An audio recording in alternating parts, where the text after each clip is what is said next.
کہ خطبہ جمعۃ المبارک میں انشاءاللہ العزیز حضرات صحابہ کرام رضوان اللہ علیہم اجمعین کی پیارے نبی صلی اللہ علیہ وسلم کے لیے جو وفاداریاں تھیں، جو قربانیاں تھیں، جو عقیدت تھی، جو محبت تھی، آپ کے لیے جو ایثار تھا، اس حوالے سے گفتگو ہوگی، خاص کر جنگ احد کے حوالے سے، کیونکہ جنگ احد کے حوالے سے کچھ تحفظات ہیں، کچھ ایسی چیزیں سامنے بھی آئی ہیں آج کل میڈیا پر، اس لیے ضروری تھا کہ اس حوالے سے ہی گفتگو ہو۔ صحابہ کرام رضوان اللہ علیہم اجمعین وہ ہستیاں ہیں کہ سورہ بقرہ میں اللہ تعالیٰ فرماتے ہیں کہ تم ان جیسا ایمان لاؤ گے تو پھر تم ہدایت یافتہ ہو، فَإِنْ آمَنُوا بِمِثْلِ مَا آمَنْتُمْ بِهِ فَقَدِ اهْتَدَوْا، اگر تم ان جیسا ایمان لاؤ تو پھر ہدایت یافتہ ہو۔ لہٰذا صحابہ کرام وہ ہستیاں ہیں کہ جن کی تعلیم و تربیت نبی کریم صلی اللہ علیہ وسلم نے اس اعلیٰ پائے کی یا اعلیٰ ترین پائے کی کہ وہ ہستیاں انسانیت کے لیے ماڈل بن گئی، نمونہ بن گئی، اور ظاہر ہے اس میں اللہ کا فضل اور نبی رحمت للعالمین صلی اللہ علیہ وسلم کی تعلیم و تربیت، یہ دونوں عناصر شامل تھے۔ تو وہ جن کے بارے میں ایک ہندو نے کہا تھا خود نہ تھے جو راہ پر رہبر بن گئے، یہ کیا نظر تھی جس نے مردوں کو مسیحا کر دیا۔ تو وہی نا جو اسلام سے پہلے تاریکی میں ڈوبے ہوئے تھے، اب وہی روشنی کا مینارہ بن گئے اسلام کے بعد۔ تو اس حوالے سے انشاءاللہ گفتگو ہوگی۔ جنگ احد جنگ بدر کے بعد تقریباً 1 سال بعد ہوئی، سن 3 ہجری میں۔ کفار مکہ نے اس میں بھرپور تیاری کی، کیونکہ جنگ بدر میں ان کے 70 آدمی مارے گئے تھے کفار مکہ کے، اور انہوں نے بدلہ لینے کے لیے جنگ کی، جنگ احد۔ پیارے نبی کریم صلی اللہ علیہ وسلم کائنات کے سب سے بڑے آپ سپہ سالار بھی ہیں، ٹھیک ہے، آپ نے اپنی فوج کی جو جگہ کی تعیناتی تھی وہ فرمائی، ذمہ داریاں لگائیں، فلاں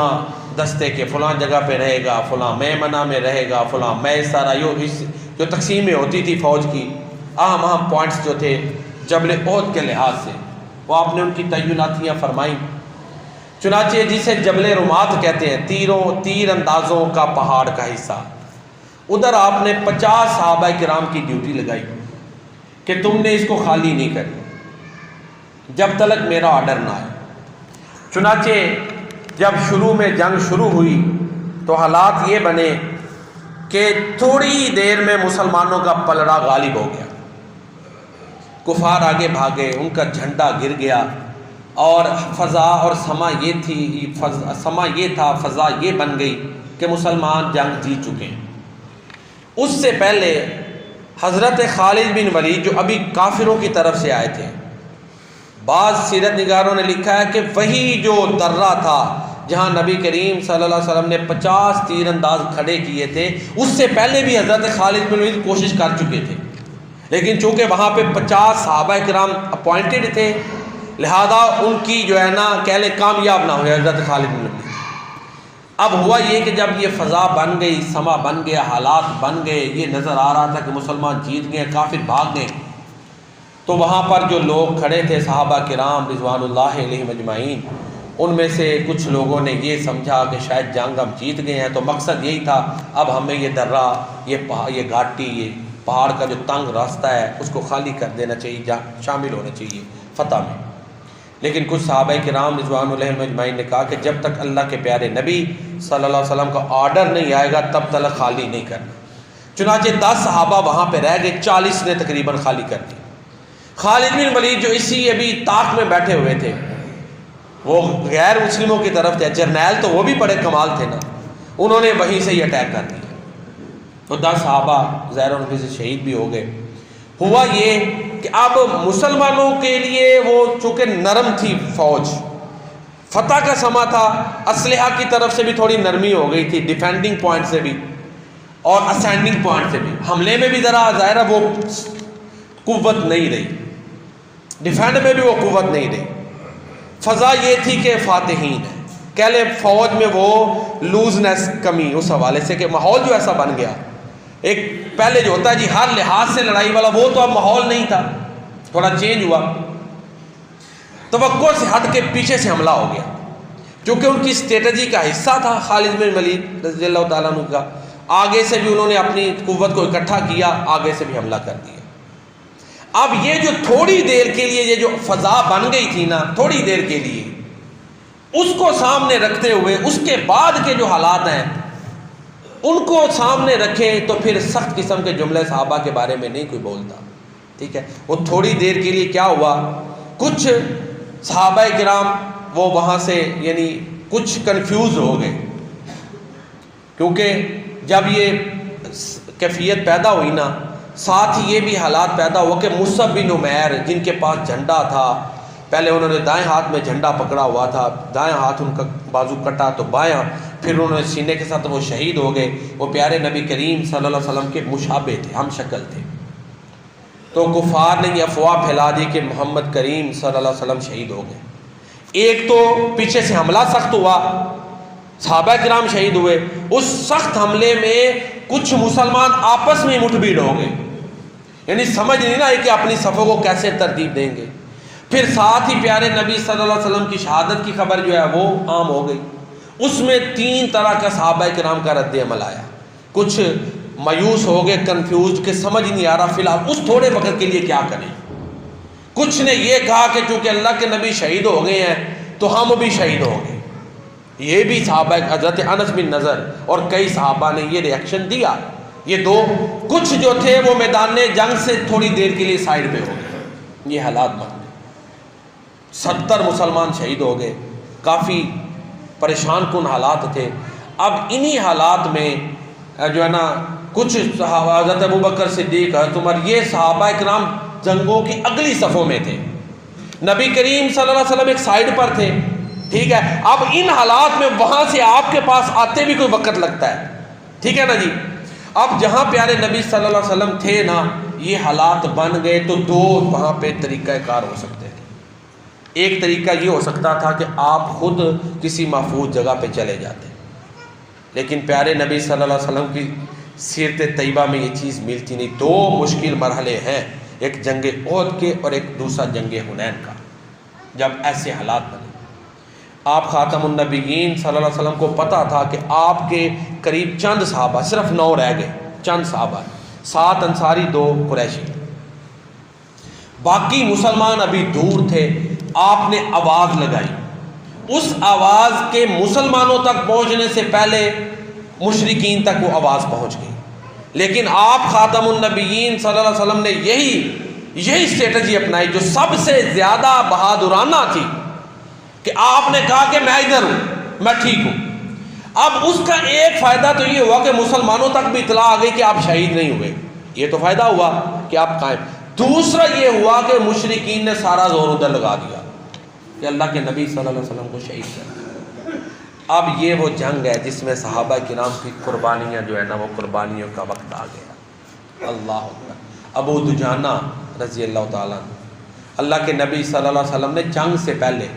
اپنی تلوار اٹھائی، کہا کون اس کا حق ادا کرے گا؟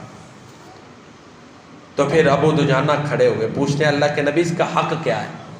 اللہ کے پیارے نبی صلی اللہ علیہ وسلم فرماتے ہیں تم اس کے ساتھ اتنا لڑو کہ یہ ٹیڑھی ہو جائے۔ کہتے ہیں اللہ کے نبی میں اس کا حق ادا کروں۔ ابو دجانہ رضی اللہ تعالیٰ عنہ، صحابہ کرام کی قربانیاں تو دیکھیں، یہ تو بڑی مشکل جنگ بن گئی تھی، لیکن پھر بھی وہ مرد میدان ثابت ہوئے، کفار بغیر فتح کے گئے۔ یہ واقعہ کیوں نہیں بیان کرتے کہ یہی مسلمان پھر ہمراہ الاسد تک ان کے پیچھے بھی گئے؟ تھوڑی دیر کے لیے جو ہے نا وہ بھگدڑ ہوئی، یا تھوڑی دیر کے لیے اسلامی فوج میں یہ مشکل حالات آئے، تو آج میں یہ بات اوپن کروں، ہارا میں نہیں کرتا، یہ جواد نقوی انہوں نے بڑی دل خراش بات کی ہے، موازنہ کی ہے موجودہ ایران کے جنگ میں، جو ان کا آپ نے سوشل میڈیا پہ شاید دیکھا ہوگا، اور جنگ احد میں صحابہ کرام کے لیے وہ لفظ بولتا ہے، لوگ جو ہے نا لوگ بھاگ گئے، ان کے لیے لفظ وہ باقاعدہ میڈیا پہ موجود، آپ جا کے دیکھ لیں۔ اور ان کے لیے بولتا ہے، ایرانیوں کے لیے، کہ امت اپنے لیڈر کی شہادت کے باوجود ڈٹی رہی، ان کے لیے لفظ امت بولا ہے، اور صحابہ کے لیے لفظ لوگ بولا ہے، غلط لفظ ہے نا، کم از کم رجوع انہیں کرنا چاہیے۔ ہم یہ نہیں چاہتے کہ انتشار ہو فرقہ واریت، نہ ہم فرقہ واریت کو پسند کرتے ہیں، یہ اپنے رجوع کریں غلط، بس یہ ایک قربت میں آگے بڑھنے کے لیے ایک سجیشن ہے، تو یہ غلط ہے۔ باقی رہے صحابہ تو وہ تو اللہ کے نبی صلی اللہ علیہ وسلم کی اطاعت میں تھے، ایسے ہی ہے نا، وہ تو وہ ہیں جن کو اللہ نے رضی اللہ عنہ رضوان عنہ کہہ دیا، وہ تو وہ ہیں کہ جن کو اللہ نے قرآن میں ماڈل قرار دیا، اور ان کی غضبات کا مقصد اللہ کی رضا اور اللہ کے نبی کی اطاعت ہے۔ اور موجودہ آپ کو پتہ ہونا چاہیے کہ یہی ایران جب انہوں نے شام پہ بمباری کی، جا کے آپ موازنہ پڑھ لیں، مختلف جو ہے نا شام میں بمباری کے لیے انہوں نے رشیا کو اڈے دیے، 80% سنی ہے وہاں پہ، 40% ہمارے اہل تشیع بھائی ہیں، اور وہ جو بشار الاسد کا عقیدہ ہے وہ اہل تشیع میں بھی وہ بڑا خطرناک عقیدہ ہے، تو انہوں نے بمباری کروائی، اتنے فلسطین میں مسلمان شہید نہیں ہوئے جتنے ادھر ہوئے ہیں، تو یہ تو قوم کے لیے لڑ رہے ہیں۔ صحابہ جو تھے وہ تو اللہ کے نبی کی رضا کے لیے، اللہ کی رضا کے لیے انہوں نے غزوہ کیا تھا، تو لہذا یہ انہیں اپنی بات واپس لینی چاہیے۔ جواد نقوی صاحب کو کہنا چاہیے مجھ سے یہ جو ہے نا غلطی ہوئی ہے، مان لیں ٹھیک ہے آگے بڑھے، ہم مسلمان ہیں سب مل کے آگے بڑھے، لیکن غلط بات کو غلط ہی کہیں گے۔ صحابہ کرام کی اب فداکاریاں سن لیں جنگ احد میں، جس کا صرف انہوں نے ایک پہلو بیان کر دیا، باقی پھر مسلمان اکٹھے ہوئے۔ ابو دجانہ رضی اللہ تعالیٰ عنہ کہتے ہیں اللہ کے نبی میں اس کا حق ادا کروں گا، تلوار لی اور سرخ پٹی سر پہ باندھ لی، قربان جاؤں صحابہ پہ، اللہ اکبر۔ سرخ پٹی علامت ہوتی تھی کہ اب ابو دجانہ کے سامنے جو آئے گا یا وہ نہیں یا ابو جانا شہید ہے، دجانہ یہ لوگوں میں مشہور تھا۔ تلوار اللہ کے نبی نے دی، یہ ابو دجانہ پھر اکڑ اکڑ کے چلنا شروع ہو گئے۔ تلوار اللہ کے نبی نے دی تھی نا، وعدہ کیا تھا، اور اکڑ اکڑ کے چل رہے تھے، تو اللہ کے نبی نے جب چال دیکھی نا تو پیارے نبی فرماتے ہیں عام حالات میں یہ چال اللہ کو پسند نہیں، لیکن ادھر یہ درست ہے۔ اور یہی ابو دجانہ ہے کہ جب یہ وقت آیا کہ سب کفار نے فوکس کیا کہ اللہ کے نبی کو شہید کریں گے، اپنی کمر آگے کر کے کھڑے ہو گئے، تیر اس پہ برداشت کیے۔ ابو طلحہ آپ دیکھیں نا صحابہ کرام کے جنگ قربانیاں دیکھیں، اور یہی ابو دجانہ جب جنگ اختتام پر تھی نا تو ایک بہت بڑا کافر، موٹا تازہ بڑا جوان، وہ مسلمانوں کی جو وہاں پہ ڈیڈ باڈیز پڑی ہوئی تھی نا ان کی بے حرمتی کرتا ہوا آگے جا رہا۔ کعب بن مالک اس کے راوی ہیں رضی اللہ تعالیٰ عنہ، کعب بن مالک جو اللہ کے نبی کے شاعر ہیں انصار میں سے تھے، وہ کہتے ہیں میں دیکھ رہا ہوں اس کے آگے ایک پتلا سا، اس سے بڑا چھوٹا قد میں پتلا سا دبلا سا بندہ کھڑا تلوار لے کے، مسلمان، وہ آگے بڑھا ہے نا تو اس نے اس مسلمان نے تلوار کا جب اس پہ اٹیک کیا ہے نا، اس کا سارا لوہے کا لباس چیر کے تلوار زمین تک چلی گئی، کافر کو وہیں پر ڈھیر کر دیا۔ تو جب اس نے خود اتارا تو کہتے ہیں وہ ابو دجانہ رضی اللہ تعالیٰ عنہ حق ادا کیا نا، تو یہ تو ان کی قربانیاں تھیں۔ حضرت مصعب بن عمیر ان کی شہادت میں نے پہلے بیان کر دی، اسی طرح دوسرے صحابہ انس بن نضر رضی اللہ تعالیٰ عنہ، جب یہ خبر عام ہو گئی نا کہ اللہ کے نبی شہید ہو گئے ہیں تو کچھ صحابہ پریشان تھے، اور دیکھیں اس میں بھی اللہ نے تربیتی پہلو نکالے۔ انشاءاللہ اگلا موضوع بھی جنگ احد قرآن کریم کی روشنی میں یہ انشاءاللہ موضوع ہوگا، یہی کہ سورہ آل عمران میں اللہ تعالیٰ نے کئی رکوعوں میں یہ جنگ بیان کی ہے، اور پھر ان مواقع پہ ظاہر صحابہ کرام کو اللہ تعالیٰ نے قدر و منزلت دی ہے، ان کی تربیت کی۔ پھر جب اب یہ حضرت انس بن نضر رضی اللہ تعالیٰ عنہ گزرے نا وہاں سے، تو انہوں نے دیکھا کہ کچھ صحابہ پریشان ہیں، پوچھا کیا ہوا؟ کہتے ہیں اللہ کے نبی شہید ہو گئے۔ تو کہتے ہیں جس مقصد کے لیے اللہ کے نبی شہید ہو گئے ہمیں بھی ہو جانا چاہیے، اب زندگی کا کیا؟ یہ کیوں نہیں بیان کرتے؟ یہ قربانیاں بھی تو بیان کریں نا۔ پھر یہی انس بن نضر رضی اللہ تعالیٰ عنہ آگے بڑھتے گئے، ایک صحابی کہتے ہیں انس یعنی دشمنوں کی صفوں میں آگے بڑھتے جا رہے ہیں، پوچھا انس کدھر جا رہے ہو؟ تو انس رضی اللہ تعالیٰ عنہ کہتے ہیں مجھے احد کی پرلی طرف سے جنت کی خوشبو آ رہی ہے، شہید ہو گئے رضی اللہ تعالیٰ عنہ۔ پھر اسی طرح حضرت سعد اللہ کے نبی صلی اللہ علیہ وسلم کے ساتھ 9 صحابہ تھے، 7 انصار صحابی آگے بڑھ کے شہید ہوئے دفاع میں، پورا فوکس وہیں پر تھا۔ پھر اس میں کچھ وقت بعد حضرت ایک اور صحابی تھے غالباً طلحہ بن عبید اللہ، جو 7 عشرہ میں سے حضرت طلحہ، وہ بھی بڑے اچھے تیر انداز تھے، انہیں 70 زخم آئے، 70 زخم آئے، اللہ اکبر، لیکن کھڑے رہے، ہاتھ ان کا شل ہو گیا، جس ہاتھ پہ وہ اللہ کے نبی صلی اللہ علیہ وسلم کے سامنے بازو پہ تیر اپنے جسم پہ لگا رہے، کھا رہے کہ آپ کی طرف نہ آئے۔ سعد بن ابی وقاص بہت بڑے تیر انداز تھے، اللہ کے نبی صلی اللہ علیہ وسلم نے ان کو خود تیر ان کے آگے بکھیرے ہوئے تھے، اور آپ کہتے تھے اے سعد، یہ بھی اسرا مشرہ میں سے، یہ وہ وقت تھا کہ اللہ کے نبی نے کہا اے سعد تیرے اوپر میرے ماں باپ قربان ہو، تو جو ہے نا وہ تیر مار۔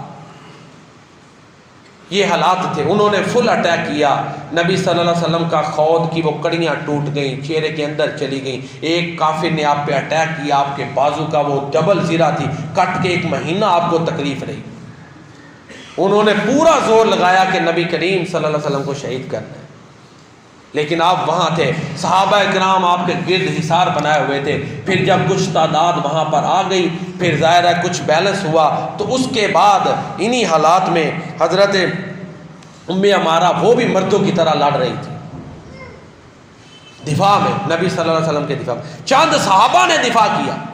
پھر زیادہ دور تھے، اس وقت تھوڑی دیر کے لیے ایک کیفیت پریشان کن ہوئی، پھر نبی کریم خاتم النبیین صلی اللہ علیہ وآلہ وسلم کو کے ساتھ صحابہ کرام جو ہیں وہ ایک محفوظ مقام پر چلے گئے، اور اسی جنگ میں ابن السکن ایک راوی تھے، صحابی تھے، اب ابن السکن، وہ بھی نبی کریم صلی اللہ علیہ وسلم کا دفاع کرتے ہوئے شہید ہوئے، اور انہوں نے جان پیارے نبی صلی اللہ علیہ وسلم کی قدموں میں قربان کی، اور ان کی نظریں آپ کے چہرہ نبوت پر تھیں۔ تو یہ صحابہ ہیں، مشکل تھوڑی دیر کے لیے مشکل حالات بنے، پھر ساتھ کھڑے ہو گئے، پھر پورے حصار میں نبی کریم صلی اللہ علیہ وسلم جبل احد میں ایک محفوظ مقام پر چلے گئے،